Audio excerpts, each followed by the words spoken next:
Thank you very much, and welcome to what we will now strive to make the most exciting session of our action-packed few days. We are here to take an old beast on, innovation in big institutions, but we want to take the conversation a lot forward. We want to take a moment to talk about resilience with two of the biggest and oldest institutions represented in the room. We want to look a little bit about what got us here and then look ahead into the future. I have pages and pages of questions from our prep sessions, and I will try to tease out some of the best themes. First of all, welcome to my panelists, and let's get right into it. Both of your organizations are hundreds of years old. You are here representing the absolute definition of resilience, but you're also proud of your innovation credentials. So, Robin, I'll start with you because I used to work at BNY Mellon and I have a soft spot for it. Tell us what reinvention and innovation and resilience actually means for an institution like BNY Mellon. Sure, Leda. So look, our story is 237 years old. BNY Mellon has been around for a long time. And actually, if you look at the S&P 500 these days, the average age of a company in the index is a little less than 20 years. That's actually down from the 1950s when it was around 60 years. And that whole process of shortening the life of companies is a trend that's actually accelerating. As you can imagine, technology is a significant disruptor in this respect. And so just starting with that background for a moment, the average company has only been around this century. We've crossed 4 centuries at this point.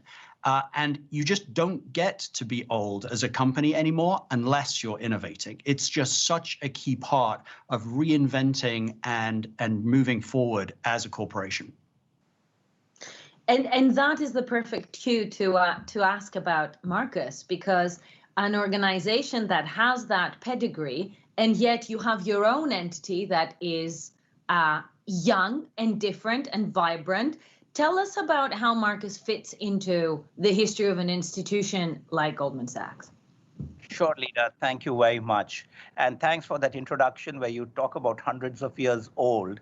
And at least in this instance, being hundreds of years old is a positive rather than a negative. So that's really cool. Goldman Sachs, as you said, has been there for over 150 years. And it has a continuous track record of reinventing itself to remain at the forefront like it has been. And Marcus is its latest example of reinvention. Who would have thought that we would build a modern consumer digital platform inside a 150-year-old investment bank? And that's really what we've done.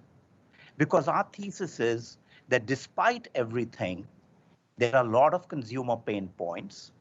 And we at Goldman Sachs, with our structural competitive advantage of having no legacy in the consumer business and yet having a strong brand, balance sheet, and risk management DNA, which are important attributes, may not sound very glamorous, but are important attributes to be a successful disruptor in a regulated industry.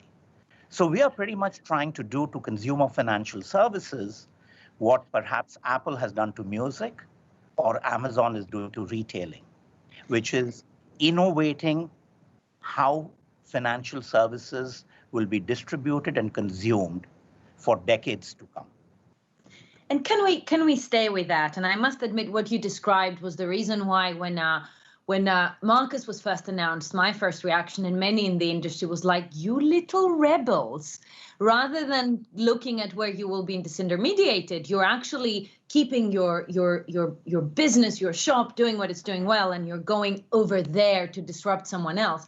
But it leads us to a very interesting question that you both brought to life in our prep sessions, in that your history informs the choices you make, but those choices are not easy. And you both talked about the hard choices that have to be made about where you will invest. And interestingly, the choices aren't any easier, but your organizations have taken it in slightly different direction in terms of investing in something very different to what you used to do, and sort of recognizing which assets to invest in. And I would love to take a moment. I'll start with you, Harit, and then move on to Robin about the difficulty and the process of making those hard choices. And I'll start with you because you're already started painting that picture. Marcus was not the obvious thing to do, and yet you did it. What was that thought process? Can you bring it to life for us? Sure. And you're 100% right. You know, innovation, reinvention, resilience, whatever you may call it, is not just a slogan. It involves the duality of bold vision with very meticulous, detailed planning and execution. It's hard work. You've got to make gut-wrenching choices. Those choices are both strategic as well as tactical. So to give you an example, the choice we made was that we felt that there are still consumer pain points. In the US at least, more than 70% of the consumers don't trust their bank or credit card company. While there's digitization happening in every walk of life, it is still not sufficient in consumer financial services. And we became a bank one infamous weekend in 2008, and we weren't doing traditional banking services, and here was our opportunity. But if you go beyond that, the way we look at some of our strategic choices is we always start with the customer. You know, it reminds me of the Sound of Music song, Do, Re, Mi.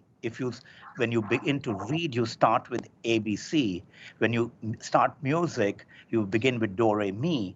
When you start a new business, you must understand the customer. So for example— I want to make you sing now, because this has my foot tapping. To go bad with my singing. But it's an interesting one because you absolutely start with a customer, but it wasn't your traditional customer. You started with someone else's customer, which was truly disruptive.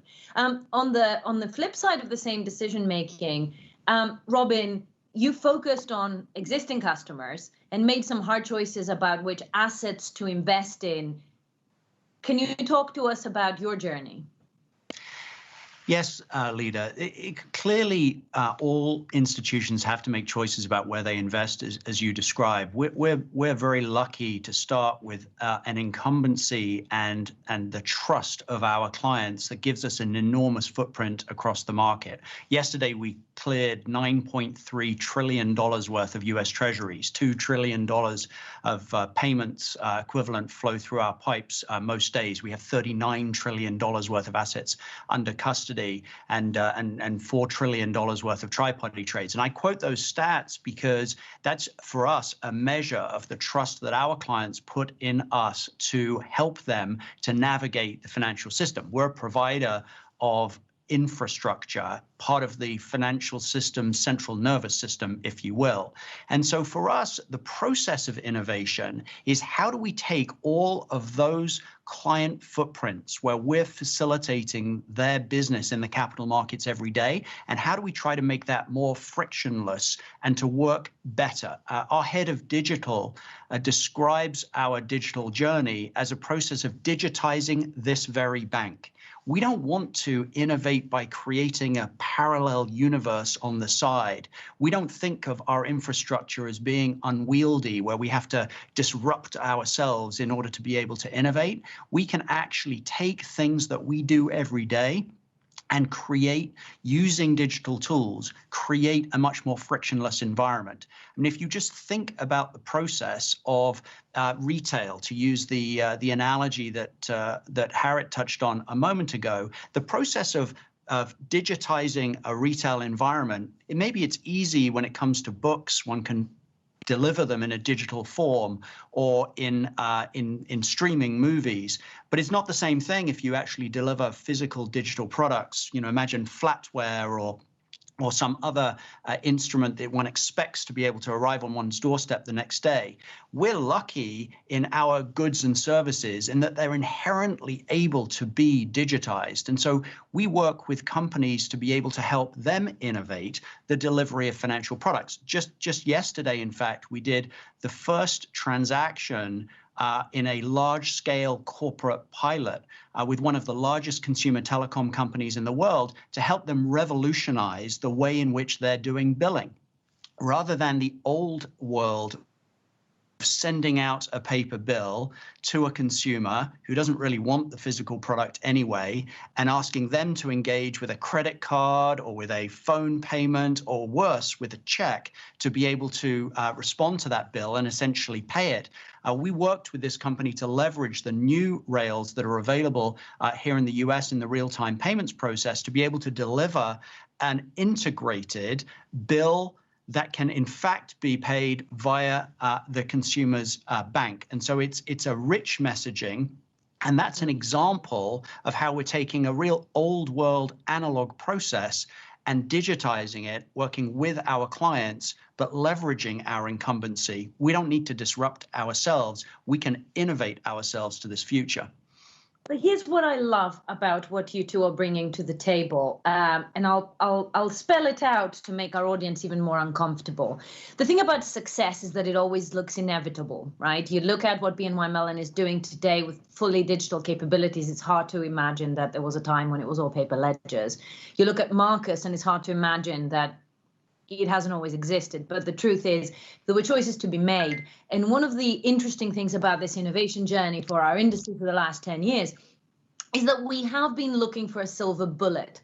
We have been looking for a right answer. And here you are, having done it very differently and demonstrating without the shadow of a doubt that if it's right for your organization and right for the purpose you're pursuing, there is no one right answer. There's a right answer for you, but you have to make those choices and you have to make those commitments. And I think it's a difficult but inevitable realization for our audience that you can go on very different journeys and still end up in a good place. And I want to stay with those journeys for a bit and look back to the choices made before we spend our last few minutes on the look ahead. I want to go back to the choice that specifically Goldman made. And a quote that Harit said during our prep, that there is a moment where you have to make a gut-wrenching choice. And that choice is whether I invest in this or that. But in your case, it was also a choice to embrace a different business and operating model and different organization design. Robin brought to life very powerfully how technology can weaponize what you already do. One set of choices, no more easy because they are familiar in terms of your operating model. But you guys chose to go down a path of challenging your operating model, your organization. Can you talk to us about those business model choices for a minute? Sure. Here was a new business, and many organizations take an approach that let's put it outside the normal corporate governance process or the normal organization because the mothership may contaminate innovation. I think that's wrong.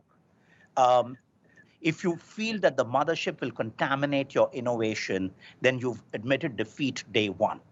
We have built Marcus inside Goldman Sachs in our corporate headquarters at 200 West in New York City. We are headquartered over there. Yes, we are spread all over the world, but we are headquartered over there. And we have built a business operating model. We wear jeans, we wear sneakers, we do agile technology development.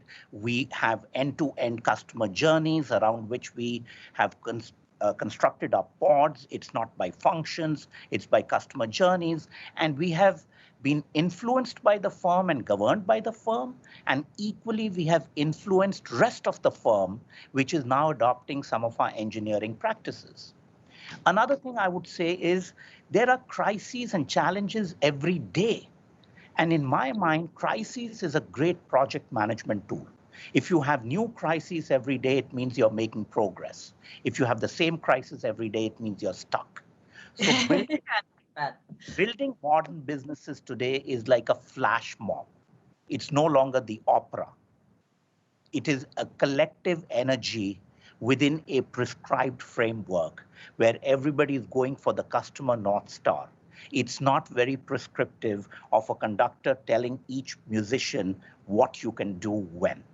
That's not how you build today's modern digital businesses. I love the continued theme of musical analogies that continues. Robin, if I turn to you, one of the things that stayed with me that you said during the prep and also resonated from my time with BNY Mellon is that when you have hundreds of years of history, not everything you've ever done is something you will ever do. So recognizing, and I'm quoting your words back to you, recognizing your place in the world is partly how you filter what it is you will be keeping and what it is you will be changing. Can you bring this to life for us, especially as we're looking back to look forward in what has been a hugely disrupted year for everybody?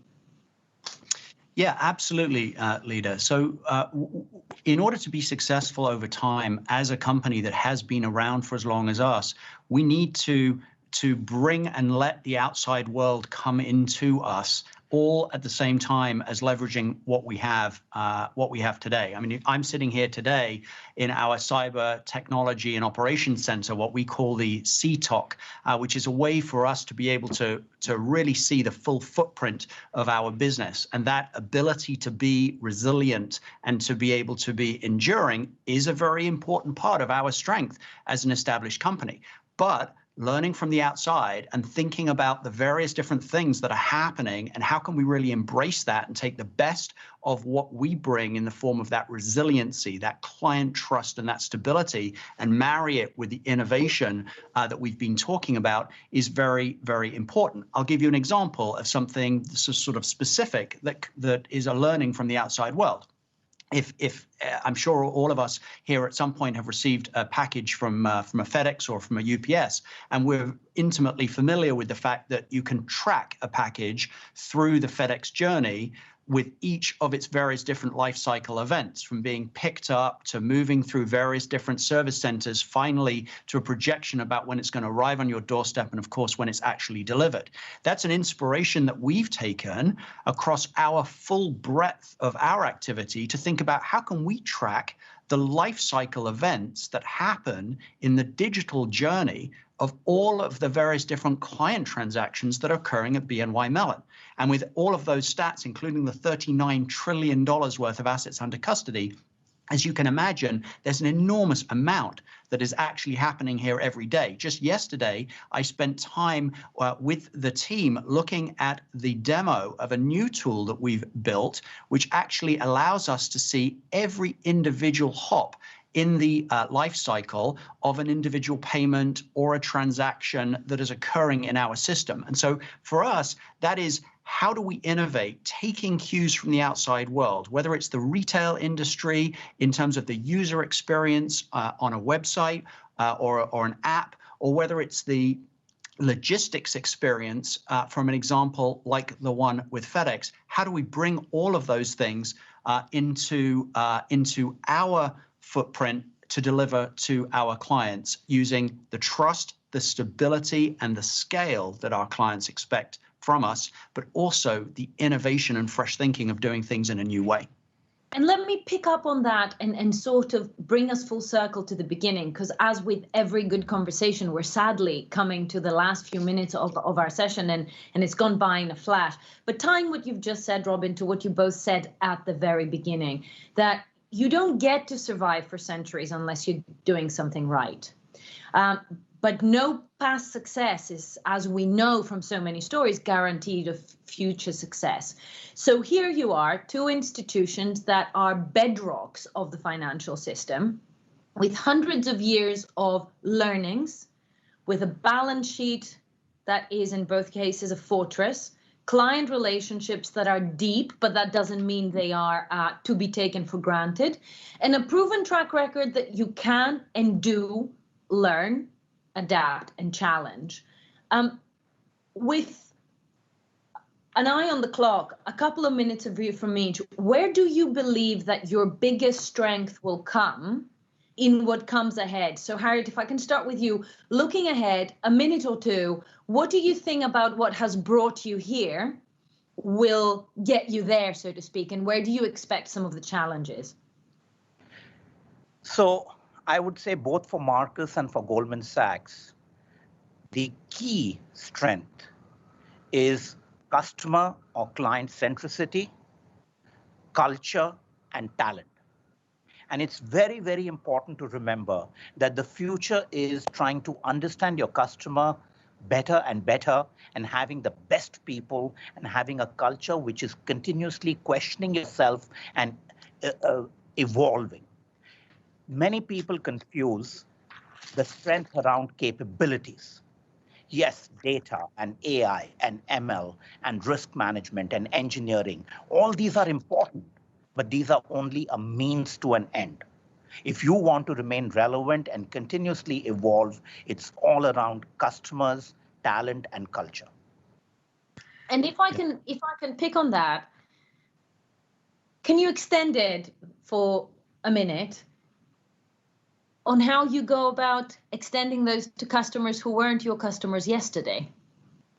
Because to earn the right to serve our customers, before we got even the first customer in Marcus, we spoke to more than 10,000 consumers to try and understand what is it that they want, and not at a very high level. Our entire digital properties were built by crowdsourcing and getting customers to build those journeys, and we just took notes. Being customer-centric is hard work. It's not just a slogan. I'm a big fan of the messages coming out of these sessions, that there isn't one right answer and there's no easy answer, but that teachability and the willingness to learn from the customers from other industries is coming strongly through both of what you're saying. Robin, in your case, one of the biggest footprints globally, systemically significant, and yet willing and able to continue refocusing. Which of all the things that have brought us here do you feel will provide the strongest foundation of looking forward and being able to be in a position like this one in years and years to come and say, still here? For us, first and foremost, it's the trust of our clients. We are a trust bank. We are in a trust business, and we absolutely depend on that trust every day. I'd add to that our people and the innovative culture around being open to new ideas and being thoughtful about how to move forward. But ultimately, client trust and our team is what really powers our journey, and it has over the course of our history. Just going back to data for a second, and I agree completely with Harit's observation that these things are means to an end, but it's a good example. We have $30 trillion worth of sort of assets under data custody specifically. And when we think about that data and how we use it, it's a great illustration of client trust, because ultimately that's our client's data.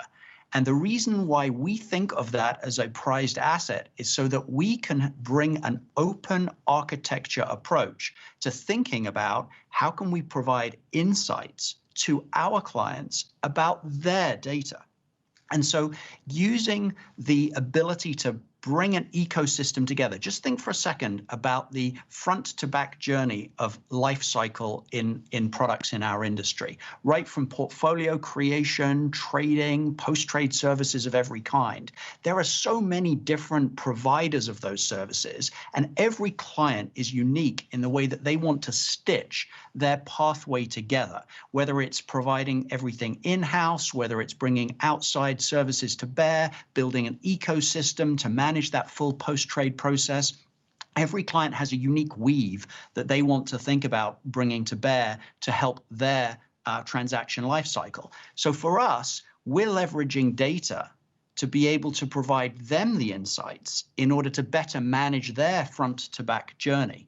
But again, it all comes back to client trust, because to be a trusted collaborator with a client, to be able to build those types of processes, you have to start with that dependability, that resiliency, that clients can have trust in you and how you're going to behave.